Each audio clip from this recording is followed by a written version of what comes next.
everyone, welcome to our new podcast run by the DFCG International Club. So I'm Joanna Sheres. I'm a vice president of the club since 2022, which I joined actually when I returned from the UK. So it's my pleasure today to introduce Lucy Wang, a Taiwanese American professional who's been building a career in France since 2024. So today she will take us through a journey, what it was like to arrive in a new country, adapt a new culture, and start working here. Hello, Lucy.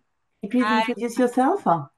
yes, of course. Hi, my name is Lucy. Like Joanna said, I'm originally born in Taiwan and I'm also American.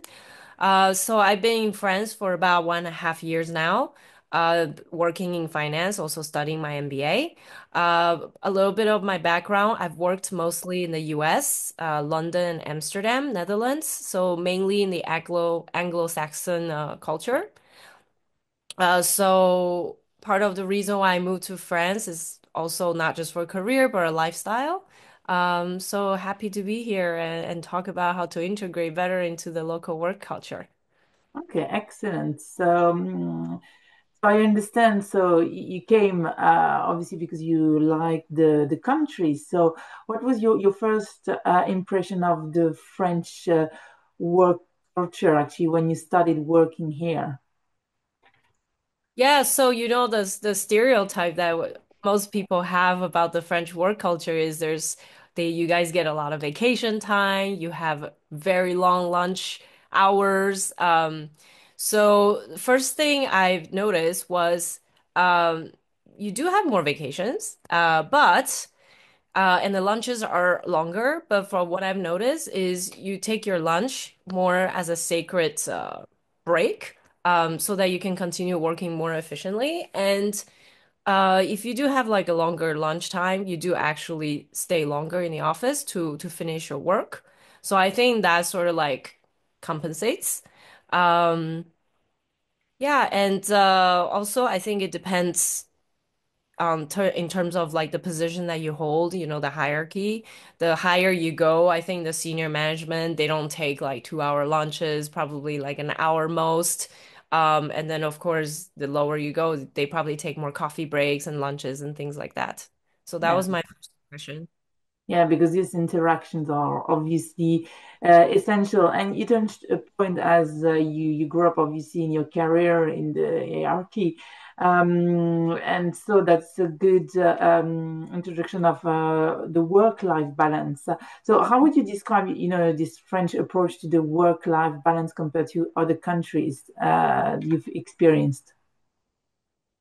I think you guys do take it more seriously. You do take the breaks that you need. You do also work. It's just that I think the way you approach it is, I guess, more in chunks than, shorter period of time. So you make sure that you guys are really taking that break, really disconnected from work. And also, the not working super overtime, like, the to connect with each other after work hours. That's also quite, I think most people respect that hours, to have that work-life balance. So I think that's very important in your culture. Hmm. Yeah, I definitely agree. Now, talking about another interesting aspect is communication. So, communication styles can vary a lot. What are the differences that you've noticed in the French workplaces? Yeah, so in terms of communications, it could be, I think it's quite direct. I do find them a mix of direct and indirect. So, for example, in meetings, I think communications in meetings are more theoretical. There's more long debates before we actually take action to decide on something. Um, Now, versus like the Anglo-Saxon culture that I'm more used to, in the meetings, we usually tend to directly go already into decision making, so less feedback, less debating. And also, I think communication, then outside of office, sometimes you do have to read between the lines. And there's like when you have like coffee breaks and things like that, that's when you like hear like the gossip that's going on in work and what's really going on with everyone and what everyone is doing. Mm. Yeah, it's actually funny because I had the same impression when I moved to the UK that I needed to read between the lines, and your presence in some areas is crucial. And in the UK, it means being at the pub in the evening because that's where you're gonna gather actually also a lot of information, and you're gonna create more interaction with your work colleagues. And what about hierarchy? I mean, did you feel that different here to you? I think so. There's two sides of this. I mentioned a little bit of the hierarchy earlier about the lunches. Now compared to the Netherlands, the U.S., of course they exist. But I do think that the titles they do carry more weight here in France. People are still more formal with their managers. And of course, like I said, why there's two sides of this. So the titles carry more weight here, but at the same time, I think the industry that you work in also carries a weight. So I'm not saying that it doesn't exist in the US. It's just perhaps right now, for example, in France, I'm in the automobile industry. It's quite traditional already and quite formal as an industry. So I do see a little bit more hierarchy here versus back in the US, I was more in the technology and entertainment industry where I guess the hierarchy tend to be a little bit more flat and more casual. Yeah, that's absolutely true.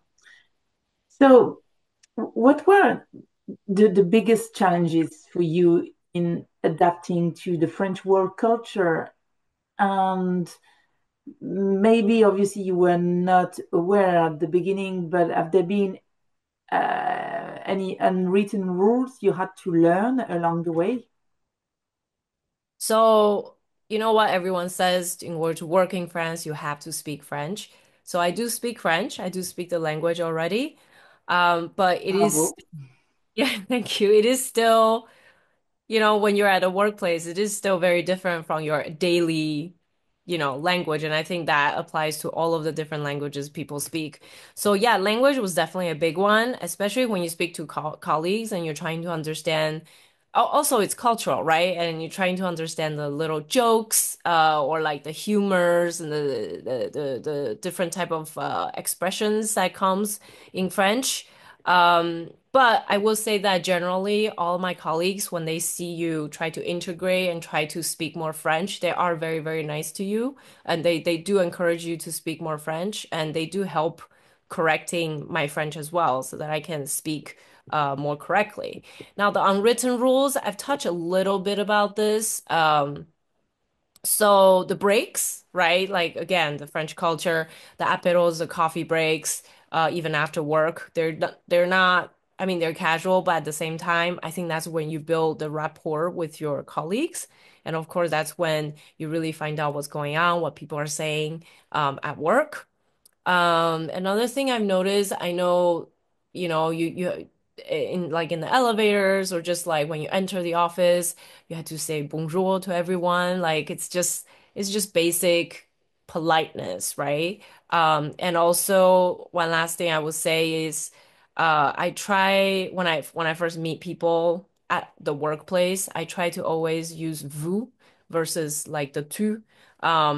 Just because you don't know the person yet, and until you probably had a coffee or you have more conversation, then you can go from vous to tu.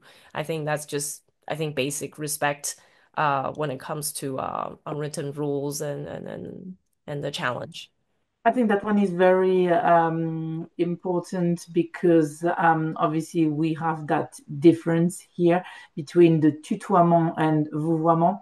Um, on the other way, for me, now I'm back to France, I tend to say tu to everyone because I felt that atmosphere was kind of very relaxed and I only had the you. So now, je tutoie tout le monde. And sometimes I found that in France, it's can be you have to think about it twice because some people in your professional environment may not always welcome it. Yeah. So I do find majority are okay when mm, you because sometimes I also don't keep it as VU and mm, switch back from like just because I'm not paying attention to it. But I think most people are still quite nice with it. That's mm. been my experience. Yeah. So if another expat asks you, how do I succeed in a French workplace? What would you tell them? So I want to say first you want to definitely observe, right? You observe and then you mirror their behavior or the way they talk. That's very important. And don't take anything too personally. Um, and also be curious, right? You can ask questions. Like I said, my colleagues do see me making the effort of speaking or doing certain things, so they're more willing to help you as well. So definitely ask questions because they're all very helpful. Um, and just be open-minded, I think. Being open-minded is very important. Don't just assume things depending on what they say to you, and ask questions. Yeah, this is so obvious, but yeah, something not to forget. So, did you receive any formal support, like a buddy or mentoring system, or did you have to figure it out on your own? I would love to have had like a buddy, right? That would help me to integrate, but no, I sort of have to figure out myself. Of course, I got into this company because I knew somebody, so that person did help me to kind of explain the background of the team and the ambiance. But once you get in, right, you're really on your own. So I mean, like I said, the biggest challenge for me was actually the language part, even though I already speak French, but it's just the cultural mix that goes within it. But to be honest, after like a few weeks of being there, it's, it doesn't feel as difficult anymore. And I do really appreciate like, the whole work-life balance that is so important in the French culture from where I'm from, like career-wise background, like that is not so respected, let's say. Um, yeah. So the famous right to disconnect. So obviously you experienced it. I guess it was not that hard to adjust to it. No, that part was not. So looking back, what would have made your own integration maybe a little bit easier? Mm, I think, I mentioned like having a buddy. So I think that will definitely help, right? From having someone with you um from the company, whether it's yeah, like that would just I think that will help a lot. Because the person can already kind of like tell you how people work and what is, how I had a little bit of that, right? Because I knew somebody from the company, but he already left by the time I had started. So it's not like we were working at the same time. So I think that would really be helpful having And someone. was this person the same nationality? I mean, was he or No, she an English speaker? yeah, no, he's French. He's a French speaker. Okay. Uh, so local, France. So yeah, definitely would have helped if we were there at the same time. Yeah. I think I was lucky there because there were a few French nationals in the bureau, in the London office. Obviously, they are not the first people you're thinking at because you need to go through your own integration. But obviously, sometimes when you're tired, when it's been an exhausting and long day, yeah, you're Yeah. happy to go to your French colleagues to. Yeah, because then you're not your language, right? Like that's also a Yeah. thing. Like when you're tired, you tend to switch off. And you're not thinking anymore like what to say or how to say it. And also I've noticed this one last thing is if you already know someone and they can introduce you to different coworkers and colleagues, I feel like that's also very important to build that connection, right? That's why I was mentioning the coffee breaks, Mm, the apero, that sort of thing. Because once you know them, I think they do really invest in that relationship with you. So it helps when someone is there to like introduce you and connect you with others. excellent. So, Lucy, would you have just one word to conclude this episode or your experience, Um, one word. or one Hmm. sentence, whatever you feel? Uh, I think it's yeah, it's very important to be open-minded and despite, the stereotypes that you hear from the French people, once you're at the workplace, it's quite different. They're actually really nice and very collaborative. And just like everybody else in the world, once you are integrated in the company and they see you as one of them, it could really be, you can really build good relationship with them. Lucy, thank you very much for sharing this precious advice. So, Lucy has joined the FCG recently, so please don't hesitate to come and join our international club if you want to get some more insights on international aspects. Lucy, thank you very much. Goodbye and speak to you soon. Thank you, Joanna.